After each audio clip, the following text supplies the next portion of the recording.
program for a while, you have to learn how to win. And celebrating at the end of the third quarter is not how. Little shovel pass. Gets out to Justice Hayes, but there's a penalty marker down. That looks like it might be a hold. And Shane Morris is just, that left leg has had it.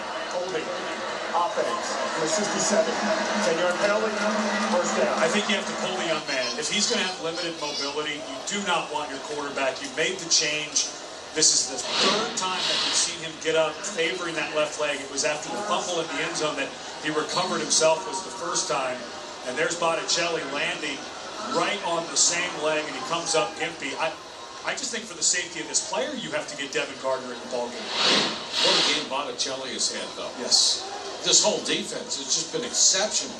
And you think Minnesota's down 2 starting defensive linemen from that TCU game. Hayes on the draw.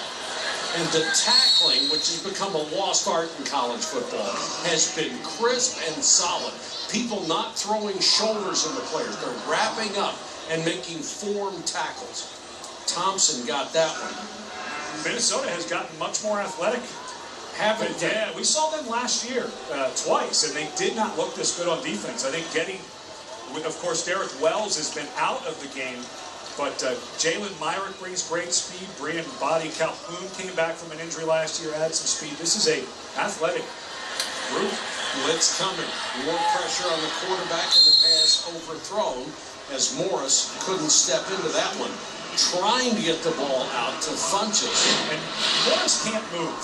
He's having a hard time with that left leg.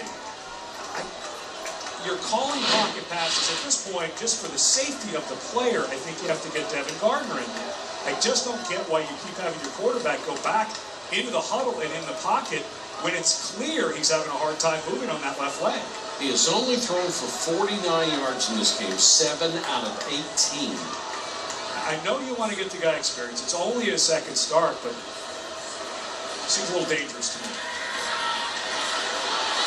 Under pressure again. Throws, almost intercepted. I believe that ball hit the ground. Antonio Johnson nearly had a pick.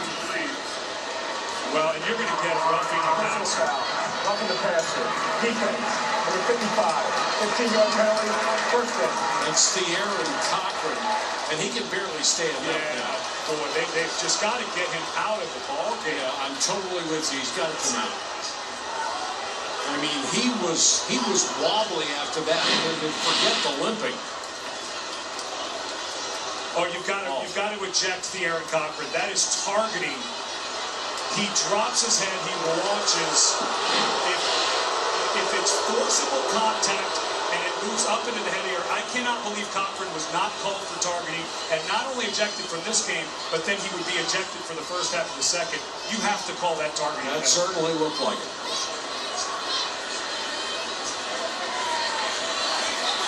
Morris hangs in the pocket, throws over the middle, almost picked again. And these receivers are getting virtually, I don't care how good the quarterback is, if the receiver can't get any separation from the defensive back, you can't complete pass. And I got to tell you right now that number 7 is still in this game is appalling. There he goes. It is appalling that he was left in on that play to throw the ball again. As badly as he was hit by Cochran, and Cochran should have been ejected from targeting and missed next week. But to have number 7 in the game on a gimpy leg after a hit like that, that is terrible looking after a young player.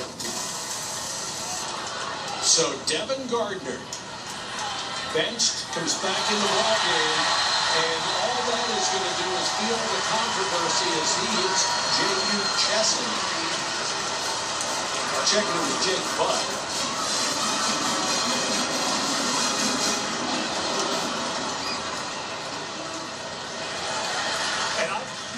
A lot of the conversation around here has been at the quarterback position. You go back to the Notre Dame game when they were getting flogged in the second half. Many people said that Shane Morris should have been brought in the game.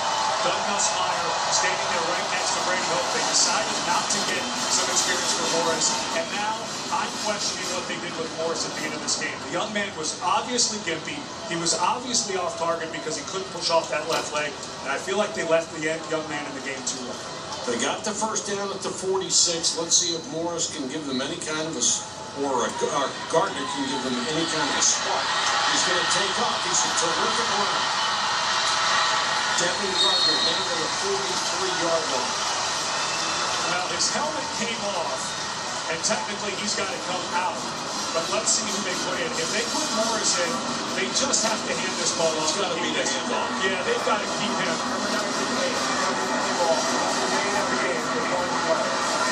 But you know what? And still, he looks good to me. Do not put him in the game. This is Russell Bellamy, the third-string quarterback. Shane Morris could not be going back into this game. This young man looked groggy after that hit. He's being put back on the field. He can barely stand up. This is not good player management. We've talked about player safety in this game. Guys getting hit in the head. This is atrocious to me.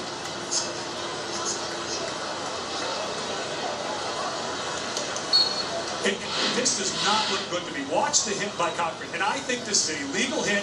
It was called, but I think that Cochran should have been thrown out of the game. But number 7 back in the game after what looked like could have been a concussive hit. This is not good player management, player safety by Michigan. He will hand off. Justice Hayes chased out of bounds to the 40. That'll get Devin Gardner the opportunity to come back in the ballgame. And what a shame for Shane Morris. Came into the game and there's so much pressure on that quarterback position. A young man only in his second year in the program. But one of the reasons they made the change is they wanted